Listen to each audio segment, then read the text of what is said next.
Are the Christmas trees loaded on trains? Loaded. Good. Gingerbread cookies? They've arrived at the port. Good. For those of you who don't know who this is, this Academy Award-winning actor right here, Pablo Rodriguez, Canada's Minister of Heritage, one who's in charge of usurping, nationalizing the internet. I'll let this masterpiece, this level piece of government propaganda play out. In case you don't know where this is going, this is what our taxpayers are paying for. Taxpayer dollars are paying for. How about candy canes? Also ready imported on planes. Perfect. So we're ready to... Hey, boss. Pablo, what are you doing? You don't have to deliver the presents yourself. Come on, leave that to Santa. That's his mandate. Your job is to make sure he's good too. The kids are counting on you. I mean, who else wants to Santa, vomit? We're ready. You can proceed as planned. Safe travels. Santa's still Well, white, so at least Santa is at clear least for travel in Canadian airspace. So, Merry Christmas, Feliz Navidad, Happy Holidays, and stay safe. Stay safe. The flip side to that is live in fear. All right, before we get going, is it 2 frames per second? Oh, cripe. I don't know what I look like on it if I go look to see what the frames per second are. How bad is the internet? It's not going to get much better than this. It's like watching a slideshow. Well, let me see. Let me go watch and make sure we're live anyhow, and I'll see how this looks, because this is going to suck if the internet... And I've got the extender on and everything, and let me play through an ad on Rumble. It looks like we're live on Rumble.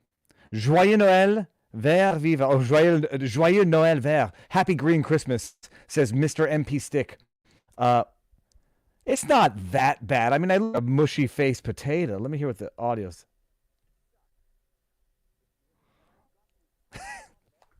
It's pretty bad. Hold on. Lower my gain down here.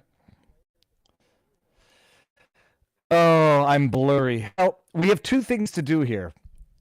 Either not do this, or do an hour only in an audio.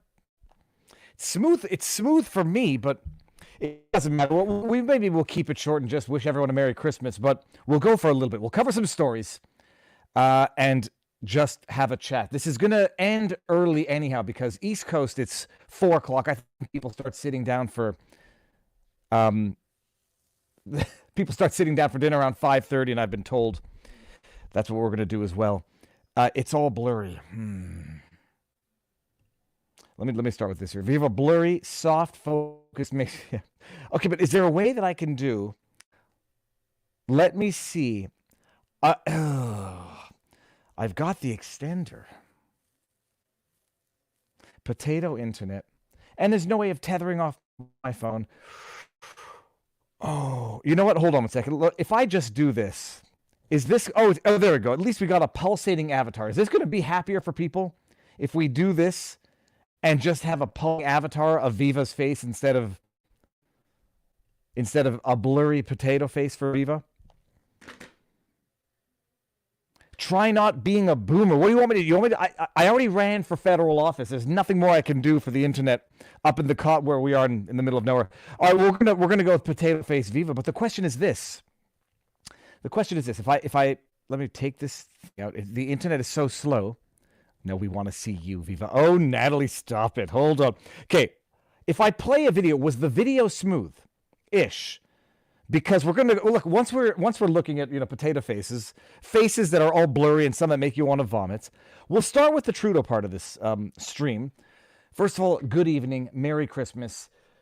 Holy crap, is this time of year stressful? I know it's supposed to be fun, beautiful, and everything. It's bloody stressful. Travel is stressful. Airports are stressful. Then you come and you're living with people in closed, cramped quarters. People are tired. People are stressed. Oh, my goodness. So if I'm going to add to some of that stress, I'll try to quell some of that stress with someone asked for a white pill. We need some optimism for the new year. We'll get it. We will get it. And it's going to come from some unlikely places. But before we even get there, stressful, sloppy Joe economy. You got Bidenomics out in the U.S. You got Trudeaunomics up in Canada. I was on Pantelis podcast yesterday. We had our stressful tech issues there. I was on with Pantelis talking about the situation up in Canada. We had a Christmas party yesterday where I got a Black Santa coffee mug. It's classic. By the way, check this out. You won't be able to see it.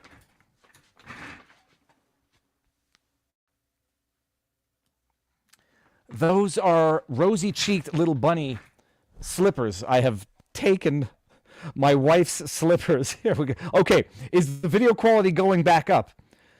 We're gonna live with it.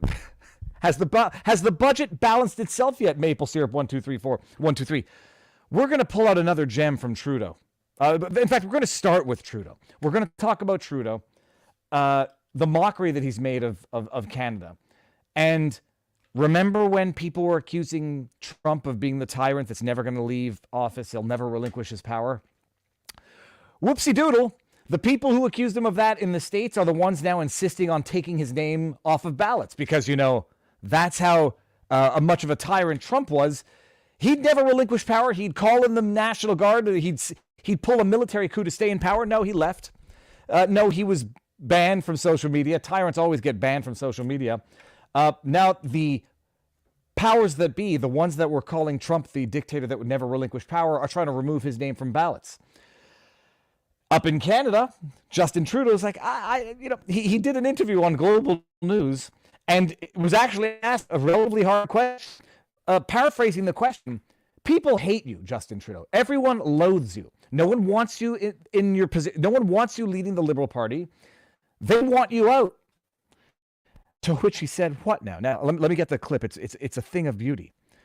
By the way, before I even get there, Mr. Potato Face says, Merry Christmas. Welcome to the stream. If you don't know who I am, Viva Fry, former Montreal litigator.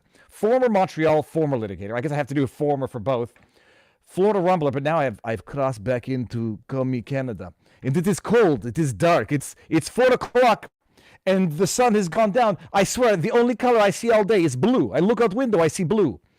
I mean, I'm not joking. I woke up this morning, 8:30 in the morning. It's blue. The sun's coming out. It's like it's trying to cast a little light, but it's blue. Sun goes down at 3:50. It's blue. I went for a jog outdoors. I got some fresh air, did some push-ups. But I'm up here for the holidays, and it's seeing everybody again. So we start on YouTube, Rumble, and let me make sure we're good on vivabarneslaw.locals.com. Are we good on vivabarneslaw.locals.com? We should be. Let me make sure here. Are we good here? Now, Barnes is not coming. Are we good here? Barnes is with family, and I'm with family too, but every now and again, even family needs a break from family. So I'm up in the my mother-in-law's studio. As you can tell from, hold on. One day we'll do a massive auction of my mother-in-law's work. What are we allowed to say in Canada? We must be very forgiving with Justin Trudeau, and we must compliment him even when insulting him. Okay, so that's the thing. We're going to end on YouTube, go over to Rumble, do a little after party on vivabarneslaw.locals.com. Everyone's going to go have an amazing Christmas Eve dinner. If you got kids, they're going to wake up early in the morning and want to get to the gifts and. The gifts, oh God, and then eating candy canes and cake and okay, whatever.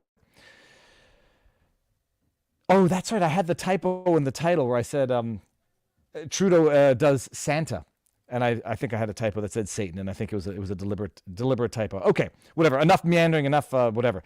Trudeau did an interview with Global News where he was sat down and he was asked a hard question. Nobody likes you. Can you leave, please? Can you please get out of here? We don't like you. To which Trudeau, by the way, pathological narcissism, it's their fault for not liking me. I mean, that's basically what he says. I'm not done with you yet. I'm not done abusing you yet. I'm not done destroying the country yet. And if you don't like me, that's because you're dumb and you don't know better. You don't appreciate all of the progress we've made in the last 8 years in which me, Tyrant Man, has been in power. If you don't understand it, it's because you're stupid, not because I'm a failure. Listen to this. And I understand wanting to advance that agenda, and that it's hard to let go of being in power once you're in. But historically, Canadian prime ministers don't get elected 4 times in a row, and people are being very clear that they don't like you. you. They don't like you in these polls. Listen, people are frustrated right now, but on a personal level, I made a commitment in 2015 to a whole bunch of young people who came out to vote for the very, very first time. Listen to this. This is like when you, and I'm not saying this to be glib, and I'm not saying this to demean the severity of abusive relationships. I'm saying this to draw an actual analogy. Listen, you're not leaving me yet. This is what he's saying. I'm not done with you yet. But on a personal level, I made a commitment in 2015. I'm not leaving you. I made a commitment that I'm going to spend the rest of my life with you. And if you think you're leaving me, a whole bunch of young people who came out to vote for the very, very first time, that we were going to be doing the right kinds of things to secure the promise of this country in a way that people were worried about.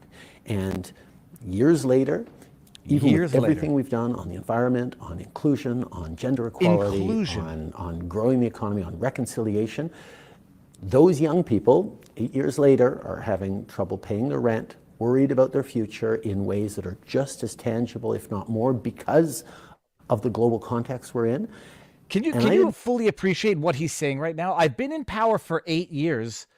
We're in a dire, shitty situation right now after 8 years, despite all the verbal diarrhea coming out of his mouth. I'm going to play it again in a bit, but we're in a shitty state of affairs 8 years after my dictatorship has begun. But appreciate all the progress on diversity, inclusion. And I'm not done with you yet. Make a promise that I was going to make things better for them and then walk away after 4 years or even after 8 years. First of all, I haven't made things better for you. I've made things worse for you, and I'm not done with you yet. I'm not going anywhere. You're going to have to vote me out of office. I said I'd be there to fight for them every single day. Even if That's they what don't I'm want doing you now. there. Listen, there'll be an election eventually in which people will get to make that choice. But I am not giving up on them. I'm not giving up on Canada. I mean, this is like if you've been in an abusive relationship before, I'm not giving up on you. We're not done yet. I know you think you don't love me, but we're not done yet. Not giving up on the progressive vision of progress that we've been fighting for every single day over the past Write it years. down. The progressive vision of progress.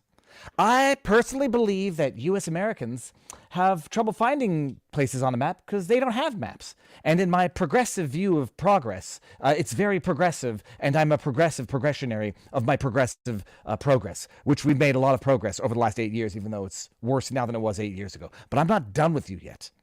What is the part where he said here? Years later are having trouble paying their rent, even with everything we've done on the environment, on inclusion, on gender equality. Inclusion and gender equality? That's his pinnacle of success after 8 years in office.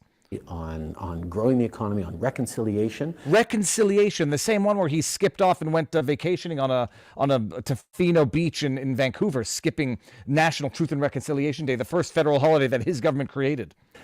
Those young people, 8 years later, are having trouble paying their rent, worried about their future in ways that are just as tangible, if not more. Because of the global context, it has nothing to do with me. 8 years later, sorry folks, you're in a shitty state, and I'm not leaving you yet. You're going to have to vote me out of office. Oh my goodness! Can you? And in that time, he did leave his wife for. Jeez Louise. Okay, I didn't read that all the way through. Yeah, that's Justin Trudeau. He's not quite done yet destroying the country. He's going to make you vote. He's going to make you vote him out of office before he stops. And even then, who knows? What will be the national global crisis then that we'll have to, potentially, whatever. Okay, hold on 1 second. There's 2 super chats here. Did I bring this one up? Blurry Viva equals soft focus looks younger. I don't know what I look like now, but thank you, KM. Mr. Lucky Sod, I am, 20 pounds, longtime admirer of yourself and Mr. Barnes' work to enlighten the world. Merry Christmas to both and yours. Thank you very much, and Merry Christmas to you, Mr. Lucky Sod, I am. Yes, we're gonna have a. I'm looking out the window and I see like the lake is just frozen enough over that I can't actually go in the water for a polar plunge, which might be a blessing in disguise. But I do have an axe, and I might make some access on the shoreline. We'll see. That was a good clip from Trudeau. It's so in your face. They put out these stupid taxpayer-funded, taxpayer dollar Christmas ads, like, and you just don't like. It was his moment to shine. It's like he's wanted to be an actor his entire life. Whoa, Pablo, what are you doing? So we're ready to. Oh, hey, boss. Hey, boss. Pablo, What are you doing? You don't have to deliver the presents yourself. Come on, leave that to Santa. That's Look at that face. his mandate. That's his mandate. And the sick, insidious normalizing of the word mandate. Now, I don't think I had ever heard the word mandate.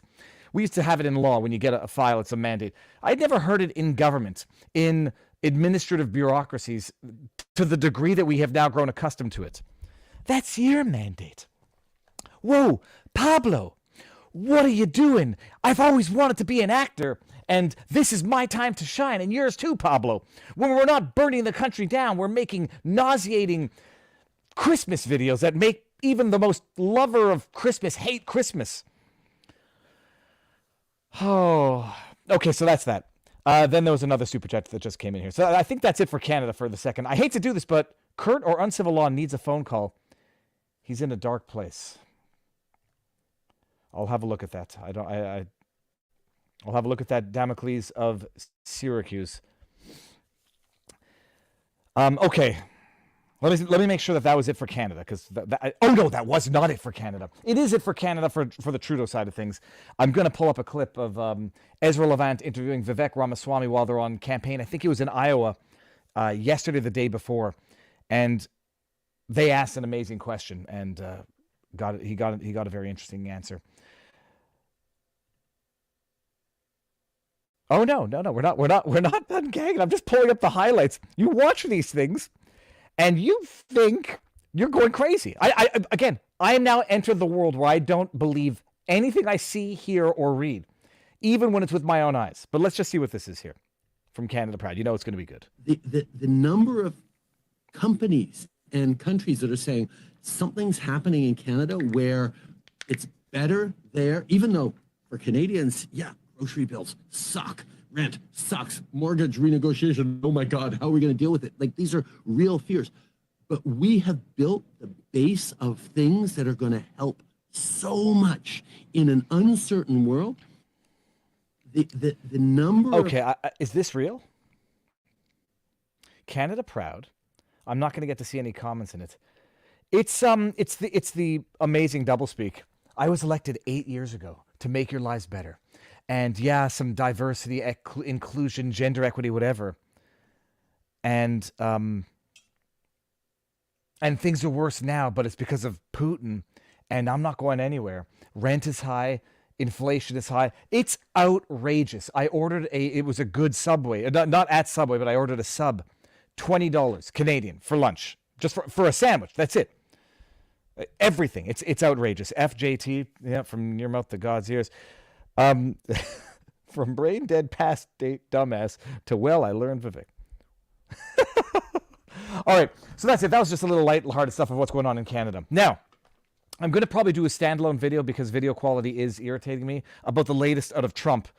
And, Colorado, California, and Jack Smith trying to expedite to the Supreme Court on the presidential immunity question. So very interesting stuff coming out of there. So won't rehash the Colorado ruling, but now California is trying to jump on the bandwagon. Their lieutenant general or attorney general, whatever, trying to press to keep Trump off the ballot because, Trump was the threat to democracy. If he ever got in power, he'd never relinquish power. And he got out of power, relinquished power, handed over, transitioned, got booted from social media. These are all hallmark signs of tyrants.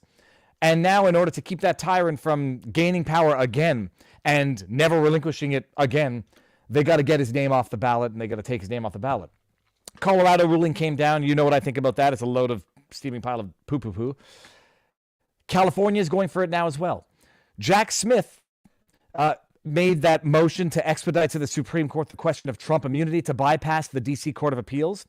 And there's been a ruling on that. It came down Friday night. I was flying Friday. I guess I missed it. But I want to play this particular clip because they're telling you what they're doing in real time while they're accusing others of doing it themselves. Remember, they accuse Trump of election interference, of trying to interfere with the outcomes of elections. They accused him of colluding with Russia. Listen to All right, this. let's get to that breaking news, everybody. We have got this. It's from the Supreme Court, where special counsel Jack Smith's request to immediately settle Donald Trump's immunity claim in the election interference probe, it has been denied, essentially shuttling that which Jack Smith wanted, the fast track, if you will, to decide presidential immunity. Donald Trump, of course, has asked the Supreme Court to take this case up as well. So there's a lot to get to right now because the interpretation of this could greatly sideline upcoming cases and potentially affect the 2024 election. Can you believe that they're saying this out loud? The proceedings that Jack Smith, the indictment that Jack Smith has initiated, could potentially interfere with the 2024 elections. Not potentially, definitively. Hold on one second, people. Oh, gosh. It's carbonated water. Definitively. And that has been the goal from the beginning. I mean, it's becoming apparent now, I think, even to the most stubborn holdouts, Democrat holdouts. Yeah, but hold on. Let's wait for the answer here. Listen to this. Joining us now, we have NBC News Justice and Intelligence correspondent Ken Delanian, and back with us, former U.S. Attorney and MSNBC legal analyst Barbara McQuaid. Okay, let's go first to you, Barbara. What's your interpretation of this? How much does this set back Jack Smith? Yeah, this is definitely a setback for Jack Smith, who had hoped to leapfrog the Court of Appeals and go straight to the Supreme Court. Instead, he will have to first litigate this matter in the D.C. Circuit Court of Appeals. Now, in the meantime, since he filed this request with the Supreme Court, the D.C. Circuit has said they would hear the question on an expedited basis. They have set oral argument in the case for January 9th. If they decide fairly quickly, then we could be back at the Supreme Court maybe within a month or so. If the court maybe within a month or so, that would bring us to back at the Supreme Court within a month or so. That would be whatever, December, January, February. Oh, but they want to start this trial the day before Super Tuesday, but they're not the ones interfering with elections right now. If that doesn't happen, well, my goodness, are they called caucuses? The primaries might go on before we can have an adjudication on this. What might happen then? Quickly. Or it could be that they take their time and we don't decide the case until June, in which case the trial will be delayed by that amount. So I think the March 4th trial... These are the expert legal commentators that, what are we on, MSNBC? These are MSNBC's expert legal commentators. I swear to you, I don't have a degree in the States. I don't have any of this. I don't have any experience in the States or in election law. I could tell... What is this other than stating the obvious? Well, if they add delays, it's going to add delays, and those delays might slow down the process, which might not allow Jack Smith to cram through with this trial so he can get a conviction before November 2024. That might have an impact on the 2024 elections. Thank you, Captain Obvious. But I think she says it even more clearly in a second. Hold on here. Either way you slice it is in some trouble now. That doesn't mean it can't be tried before the election, but I think we're looking more at a summer trial instead of a spring trial. Which potentially affects the election. Look at this guy's face. Like, I don't like to judge books by their cover. But if I were to ever look at a man and say, someone's got some sexual deviant dirt on that man, this is his face. And I know a lot of you out there who are saying, confession through projection, Viva must have... I've been married to the same woman for how long now? How long have I been married for? 15 years.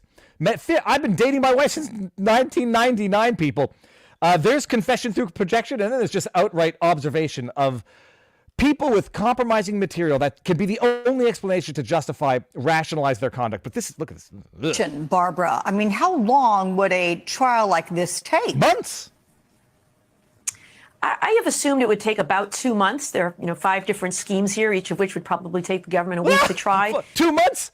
Up in Canada, we've been trying Tamara Leach on mischief charges. It's been 2 months. Oh my goodness, the Attorney General in New York on the fraud case. What was it? It was 12 weeks? That's 3 months. What the heck is my problem? 12 weeks is 3 months on a bogus fraud case, which would have already been predetermined, prejudged on a summary motion. Oh yeah, it'll take 2 months. Presidential immunity, constitutional questions, evidentiary questions. Yeah, 2 months. We got to get it done before the election, people, because we can't let the people themselves decide. Give the defense a couple of weeks for their case, and then maybe a week for closing arguments and deliberations. So I think at the closest 8 weeks. But you're right. I mean, the primaries will have been settled likely by June. The conventions will be beginning in August. And so this would have to occur kind of simultaneously with a lot of campaign activity. And it could interfere with the elections. Hell, you know what they could do just to simplify everything? Just default Trump again on the presidential immunity. Just, I don't know, say he didn't comply with discovery obligations. Default him. Default him like they summary judgmented him in New York. Default him like they defaulted, who did they just, Giuliani. Didn't comply with discovery obligations. Well, it'll make the trial a lot easier. He's already guilty. Now we're just going to see how many years he goes to jail for. They're telling you in real time what they're doing, what their objective is, and then they accuse the victims of their abuse of doing it. It's classical. It's classic Darvo. Confession through projection. Accuse your enemies of doing what you were doing so as to create confusion, which is not a Saul Alinsky rules for radical. It is a Joseph Goebbels Nazi propaganda technique. So, by the way, the bottom line is, Jack Smith made the motion for expedited, go straight to the Supreme Court, bypass the D.C. Court of Appeals. That in and of itself, and if you'd listened to Bourbon with Barnes, because he had analyzed it thoroughly multiple times, Barnes' opinion on this, and I have not heard anyone more intelligent than him, is that this was a mistake from Jack Smith. He didn't appreciate how the scheduling would work. It's not 4D chess. Jack Smith is not a smart man. I am not a smart man. Jack Smith he's picked to do what he's doing because he's specifically not a smart man. He's basically like a dumb dog that'll do what you tell it to do. So Barnes' take on this is Jack's first mistake was petitioning the Supreme Court to hear this on an expedited basis. It was sort of a win-win for Trump.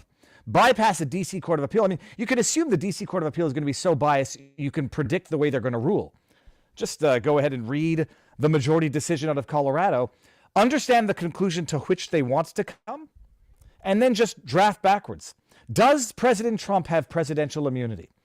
Well, I mean, they'll accept Jack Smith's framing of the question. Does President Trump have presidential immunity to break the law? Well, that's not the legal question now, is it?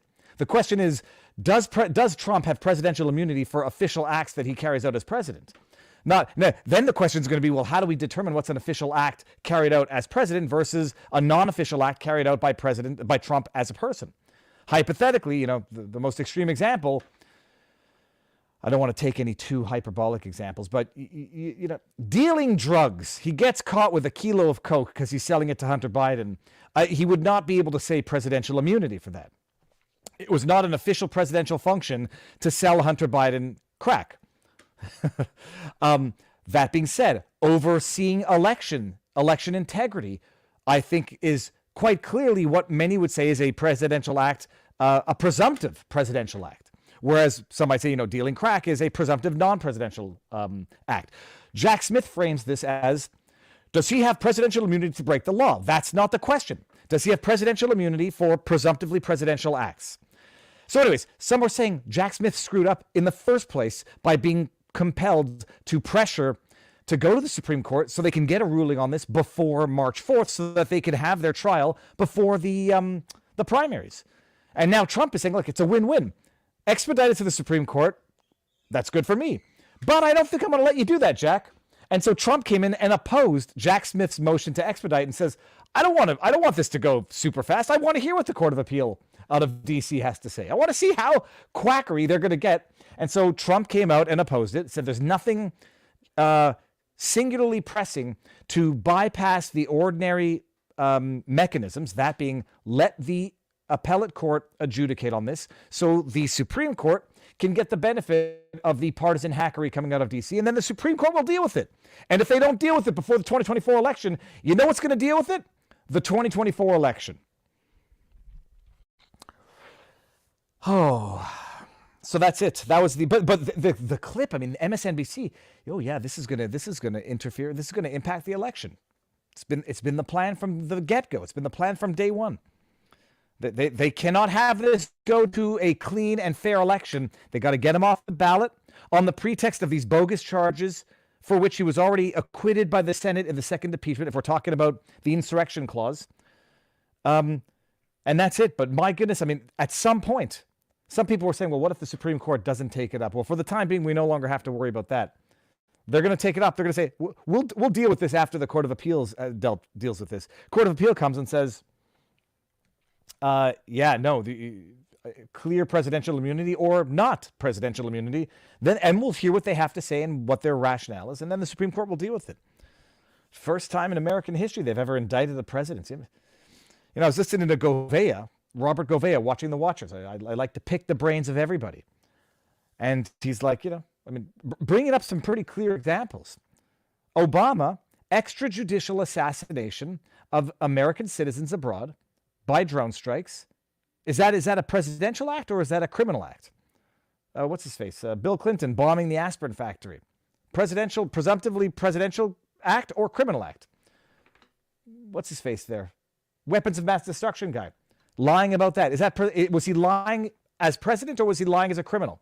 And the fact that none of them have ever been criminally charged for not just overt acts of criminality, but according to some, war crimes.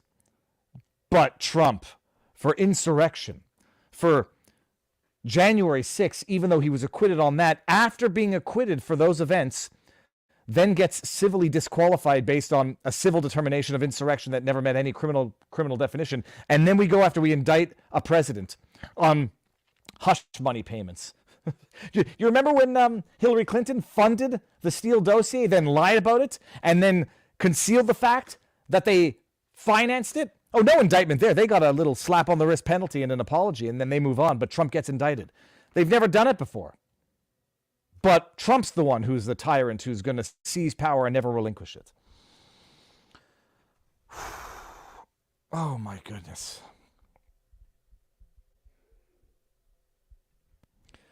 I brought this up for some reason. Oh, the Nikki Haley.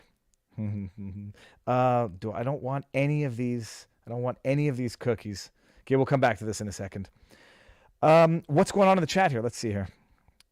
Oh, we'll go to Rumble. I haven't seen if there's any. There's no Rumble rants, and that's fine. Merry Christmas, Viva, says Pumpkin79. Okay, well, the video seems to have gotten a little better. Do we end on YouTube and come on over to Rumble? Let's do this. We're going to take the party over there, and then we're going to end the party over there and come on over to Viva Barnes Law, where we'll have just a Merry Christmas after thingy thing. Here, link to Rumble. And hopefully, I don't know what I'm going to do. I've set up, I lugged my mic back, my lighting, my floodlights, my computer, everything. I'm going to use it, but the internet's not going to let me. That's not going to be good. Live here. Let's go back to the War Witch Nikki Haley. You know what? We'll okay, we're going to do one more. Come on over to Rumble. We're going to deal with my prediction here, by the way. And it's going to involve a little bit of an attack on the DeSantis supporters, the DeSantis cheerleaders on social media. The news has been floating around that Trump, hold on, stop screen, that Trump has been contemplating picking Nikki Haley. Is this going to be a video that we watch here?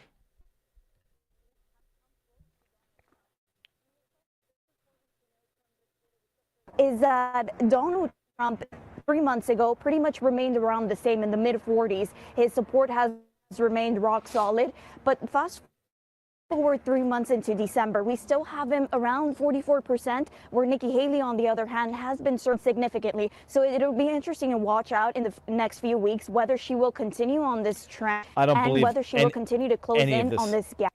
I don't believe any of those stats. So allegedly, by the way, listen to this. This is what people have been tweeting and replying to. Oh, Trump is he's just as bad as he's ever been. Now he's going to go with war pig Nikki Haley. And the DeSantis camp is saying, look, this is your man. He's deep state. He doesn't care about anything. He's establishment. He's good. How dare he? If anyone who supported Trump, look what he's doing now. Okay, so they tweeted this out. And I'm telling you, my prediction is this story is a load of crap. It's going to turn out to be bunk, and anyone who relied on it to take a dig at Trump is going to look a bit like a fool. Former President Donald Trump has been asking allies and advisors for their thoughts about Nikki Haley as a potential vice presidential candidate. Two sources familiar with the conversations tell CBS, holy, can you believe this?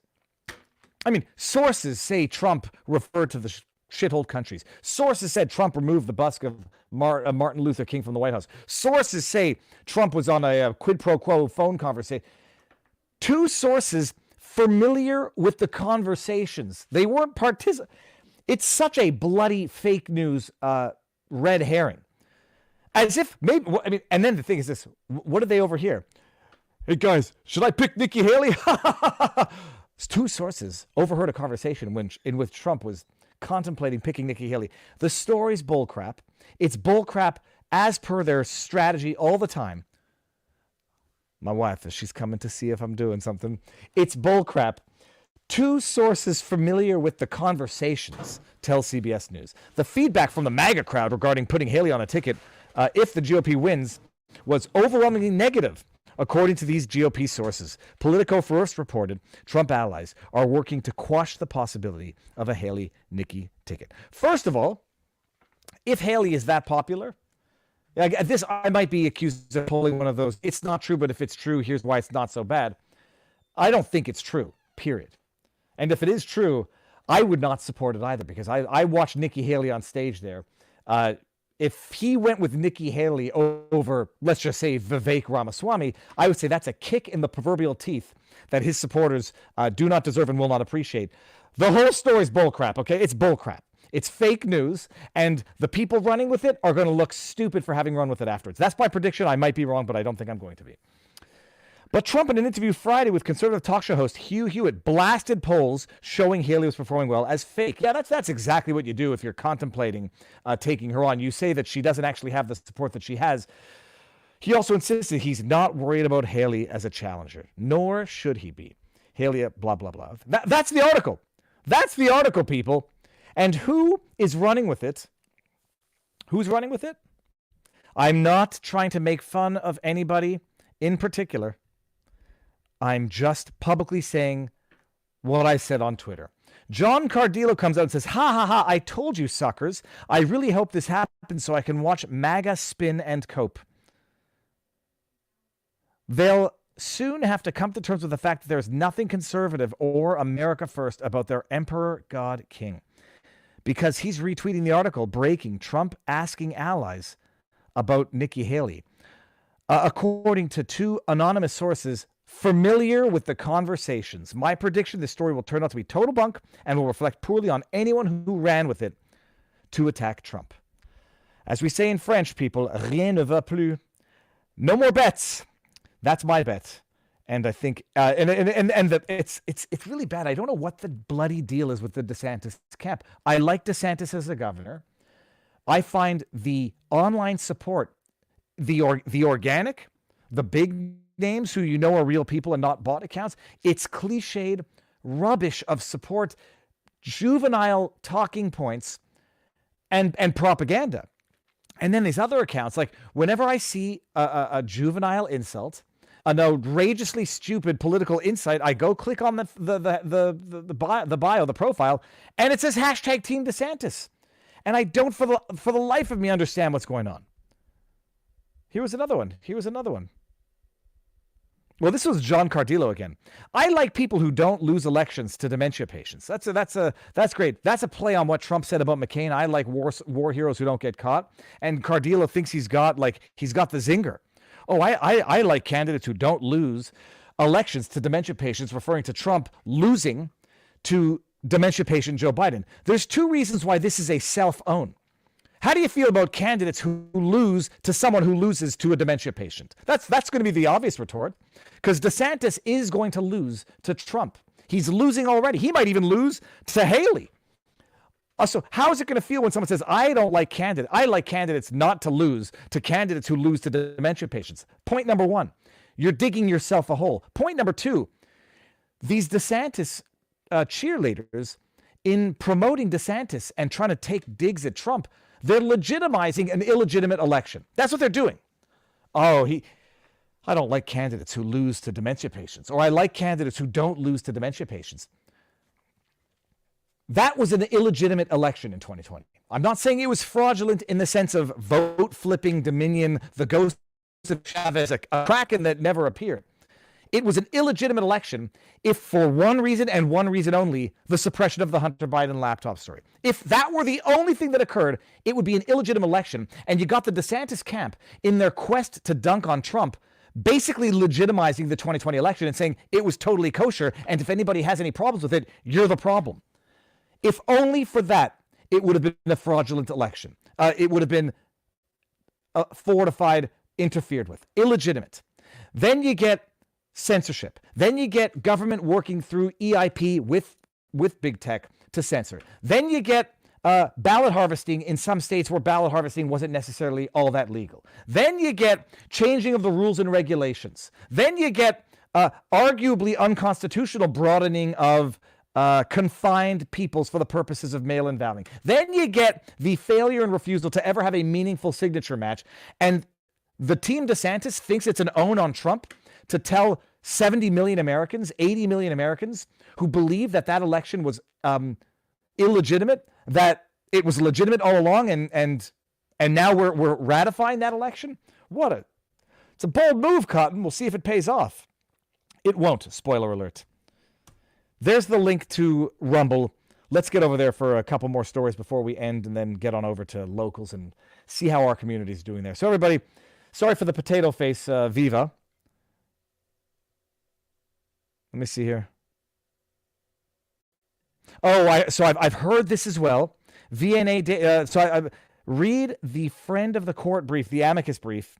Jack has no authority. There's an argument going around that Jack was never lawfully appointed.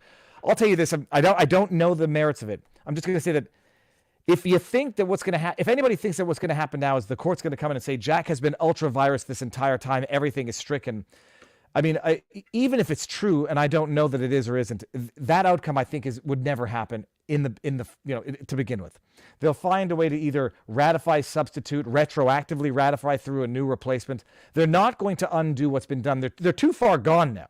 And it's not going to be a resolution for anything to say, oh, well, Jack Smith was unlawfully appointed, so everything he's done is scrapped, and let's just go to 2024 elections accordingly. They've crossed the Rubicon. They're going to find a way to replace. It won't happen. That's my very superficial understanding of what the accusations are. Even if he were unlawfully appointed and didn't have the authority, was acting ultra virus, they're going to have to find a way to ratify everything he's done, because they can't undo it. And also they're going to say there's no point in undoing it because the same questions are just going to come up sooner than later. So let's just answer them now for the sake of it. Okay. So with that said, one last here thing, and we're going to end on YouTube. YouTube, for those of you who are not coming over to vivabarneslaw.locals.com, why am I not even giving you the link to Viva Barnes? Here, link to locals.